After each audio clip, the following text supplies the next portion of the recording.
नमस्ते and welcome to fit तक। मेरा नाम देवयानी धीर है और मैं एक मेंटल हेल्थ काउंसलर हूँ। In today's video, I will be talking about motherhood guilt and sharing with you a real life story of a mother who came to me a few years ago for counseling.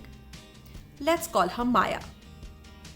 So Maya had major mommy guilt and decided to empower her mind and body via the route of therapy. Here is her journey and my top 5 suggestions that I counseled her with during our sessions. I want to share these with all you wonderful mothers out there so that you can help yourself too to feel better and to fall in love with yourself again. Maya, at 33 years of age, had 2 children, aged 3 and 1, a very demanding media corporate job, a husband, domestics, 0 house help, and a society judging everything she would do or not do. She spoke and I heard. I'm ugly, I'm fat, I hate what I see in the mirror, I can't manage and balance work and my time for home and kids, I get exhausted and I feel guilty about not being able to spending time with my children. I feel guilty all the time. I feel no one gets it. No one will ever understand, she said. I understood. Even though she had everything going for her ideally, a husband, children, a great job, but she was unhappy.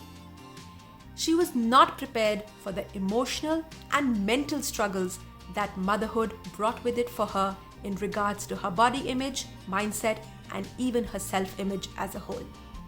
So here are the 5 suggestions that we worked on together to help her get her back on her feet and to bring her faith back to life.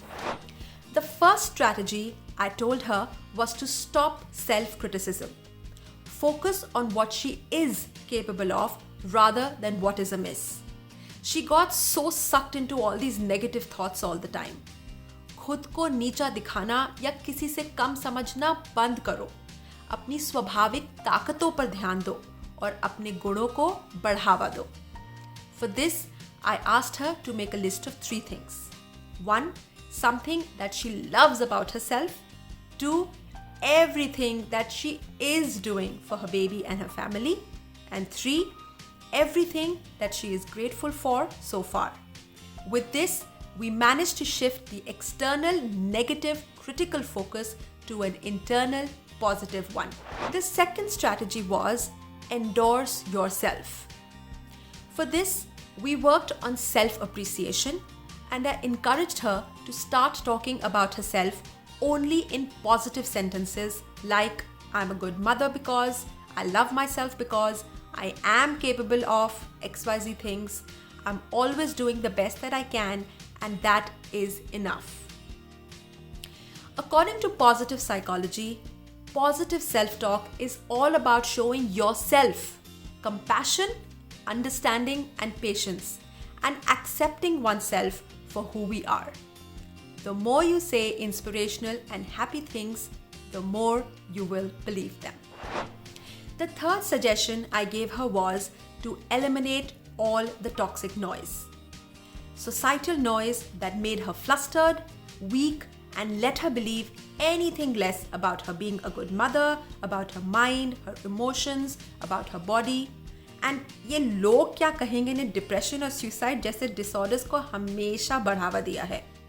So Maya and I worked to shut this noise. And gradually, she became more assertive to say no to anyone who imposed their negativities upon her. Always remember, it's your job to educate your people on how you and your family want to be treated and the importance of the environment you are creating for your home and for your family. Communication is key. Choose your people wisely. Set your boundaries on your time or your emotions, conversations, and say no if you must. Don't let anyone or anything disturb you emotionally or physically. You don't owe anyone any justifications whatsoever. You have the right to self-care. Select and safeguard your emotional and mental space as you like it. So, be your own emotional boss. The fourth strategy that we worked on was to embrace and accept yourself for who you are. हम mothers शायद particularly अपनी post pregnancy body से खुश नहीं हैं, अपने mood swings और emotions से काफ़ी परेशान हैं. We have self-doubt and confusion, but we need to embrace ourselves and our beings for what it is. हम जैसे हैं, खूबसूरत हैं. मज़ा तब आएगा जब we gain courage and faith in ourselves. Thinking of ourselves as fat or thin is very judgmental. Work out, but also work out that mindset. And remember, you are not more when you are less, and you are not less when you're more. And finally, the fifth thing we worked on was to choose and create a team of helpers. There is absolutely no shame in reaching out for help and owning up to the fact that you do need help. Build your support team.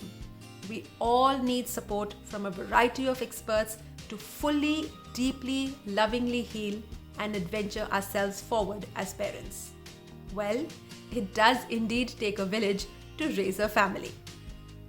So plan it out financially, be it domestic help or a lactation expert, an online teacher or a nanny or a family member, a therapist, or even your partner.